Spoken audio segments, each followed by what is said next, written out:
Dr. Ambedkar renounced Hinduism and embraced Buddhism on the 14th of October 1956. He was accompanied by nearly 360,000 of his adherents who followed suit in Nagpur. But what impelled Ambedkar's conversion? Why did he opt for Buddhism, and why Nagpur? Moreover, how did this transformation impact not only his own trajectory, but also the destinies of the largely marginalized Dalit populace? These questions need clarification, using parts of Ambedkar's speeches where he talked about them clearly. So, what motivated Ambedkar's conversion? His decision stemmed from a profound desire to liberate himself and his followers from the shackles of the Varna, or caste system, inherent within Hinduism. Viewing this system as antithetical to freedom, Ambedkar believed that embracing Buddhism was the sole recourse for Dalits to renounce caste-based discrimination. Nearly 2 decades prior to his conversion, Ambedkar forewarned the Mahars, an ostracized segment of society in Mumbai, of his intention to embrace Buddhism. Ambedkar urged his audience to enthusiastically accept this important journey of change. Religion is for man and not man for religion, forgetting human treatment. Convert yourselves, convert for getting organized, convert for becoming strong, convert for securing equality, convert for getting liberty, convert so that your domestic life should be happy. Why do you remain in a religion which does not treat you as a human being? Why do you remain in a religion which prohibits you from entering temples?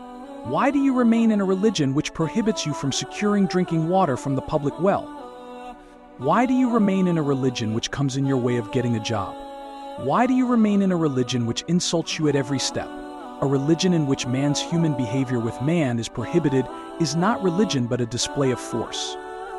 A religion which does not recognize a man as man is not a religion but a disease. A religion in which the touch of animals is permitted but the touch of human beings is prohibited is not a religion but a mockery. A religion which precludes some classes from education, forbids them to accumulate wealth and to bear arms is not a religion but a mockery of human beings. A religion that compels the ignorant to be ignorant and the poor to be poor is not a religion but a punishment. On the caste system, he said, some Hindus argue conversion is worthless if you do it out of frustration with the caste system. Wherever you may go, you will face caste. Muslims have their own castes. If you become Christians, there are also castes. This is what these Hindus plead. Unfortunately, it has to be admitted that the caste system has crept into other religions also in the country, but the burden of nurturing this great sin lies with the Hindus alone. This disease originally started from the Hindus and thereafter infected others. Although the caste exists among Muslims and Christians alike, it will be meanness to liken it with that of the Hindus. There is a great distinction between the caste system of the Hindus and that of the Muslims and Christians. Firstly, it must be noted that, though castes exist among Christians and Muslims, it is not the chief characteristic of their body social. If one asks, "Who are you?" and someone says, "I am a Hindu," one is not satisfied with this reply. He is further asked, "What is your caste?" and unless this is replied to, no one can have the idea of his social status. From this, it is evident how caste has prime importance in the Hindu religion and how minor it is in Christianity and among the Muslims. There is one more difference between the caste system of the Hindus and that of the Muslims and Christians. The caste system among the Hindus has a foundation of religion. The castes in other religions have no sanction of their religion. If Hindus proclaim to disband the caste system, their religion will come in their way. On the other hand, if the Muslims and Christians start movements for abolishing the caste system in their religion will not obstruct. Hindus cannot destroy their caste without destroying their religion. Muslims and Christians need not destroy their religion for eradication of the castes. Rather, their religion will support such movements to a great extent. Even if, for the sake of argument, it is admitted that caste exists everywhere, it cannot be concluded that one should remain in the Hindu fold. If the caste system is useless, then the logical conclusion is that one should accept a kind of society in which the caste system has no serious adverse effect upon the person, or wherein the caste can be abolished early and easily in a simple manner. What led him to embrace Buddhism? After much contemplation spanning nearly 2 decades, Ambedkar made the deliberate choice to convert to Buddhism, eschewing other faiths. Gauri Viswanathan, an esteemed English professor at Columbia University, suggests that the allure of Buddhism lay partly in its perceived foreignness, as Islam and Christianity carried connotations of foreignness. Apart from his profound aversion to the caste system ingrained within Hinduism, Ambedkar's selection of Buddhism may have been influenced by its alignment with his fundamental principles of rationality, morality, and justice. As noted by religion studies expert Christopher Queen, Buddhism resonated with Ambedkar's pursuit of individual agency grounded in reason and historical awareness. Queen further contends that Ambedkar tailored Buddhism to reflect his ideals, incorporating values such as equality, fraternity, and liberty inspired by the French Revolution. This reinterpretation, termed the Dalit Buddhist movement or Navayana Neo-Buddhism, diverged from traditional Buddhism by prioritizing class struggle and social justice over the conventional Four Noble Truths.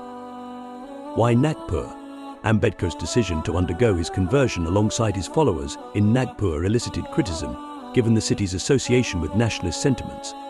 Nonetheless, Ambedkar clarified his choice a day after his conversion on the 15th of October 1956. He explained that Nagpur was selected not for its nationalist ties but rather for its historical significance. According to Ambedkar, Nagpur was revered as the bastion of the Nag people, who, in historical accounts, resisted Aryan dominance and fostered Buddhism. Drawing parallels between Dalits and the Nag people, Ambedkar asserted his decision's alignment with Nagpur's anti-Aryan legacy. The Nag people spread the teaching of Bhagwan Buddha all over India. Thus we are like Nag people. It seems that the Nag people lived chiefly in Nagpur and the surrounding country, so they called the city Nagpur, meaning city of Nags. Nagpur was chosen because of this. In this matter, there is no question of a lie to provoke someone.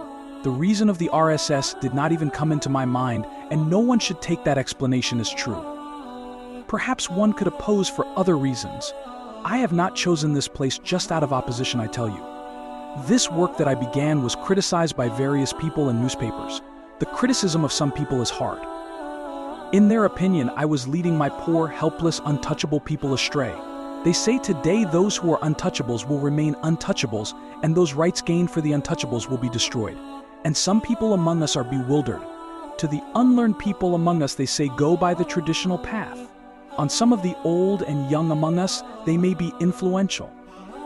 If doubt has been created in the minds of people because of this, it is our duty to remove that doubt, and to turn back that doubt is to strengthen the foundation of our movement. Despite his profound critiques of Hinduism and its caste system, Ambedkar did not convert to Islam, opting instead to embrace Buddhism. Several factors likely influenced his decision.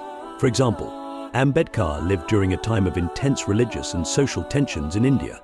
The partition of India in 1947, which resulted in the creation of Pakistan as a separate Muslim-majority nation, heightened communal divisions.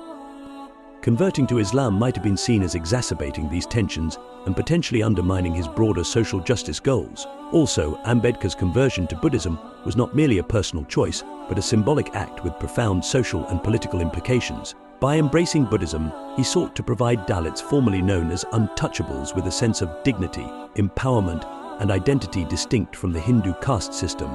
This symbolic gesture may have carried more weight within the context of India's complex social dynamics than conversion to Islam.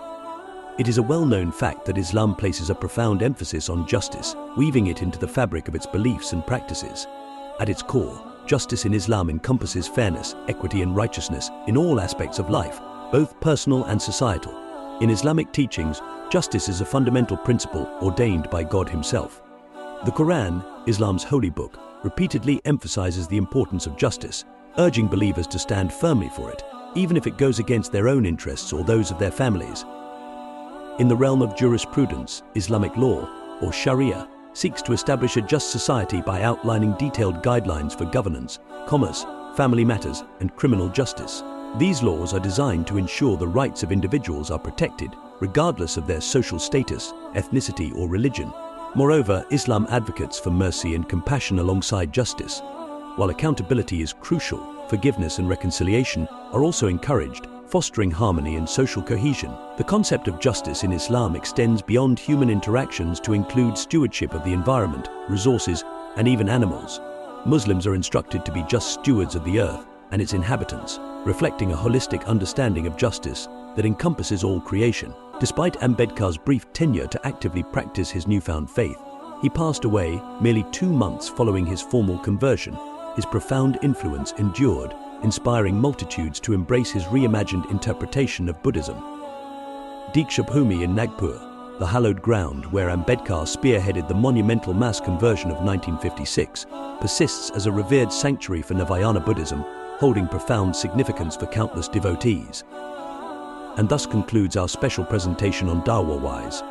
If you found this video engaging and wish to explore similar content, consider subscribing to the DawahWise channel.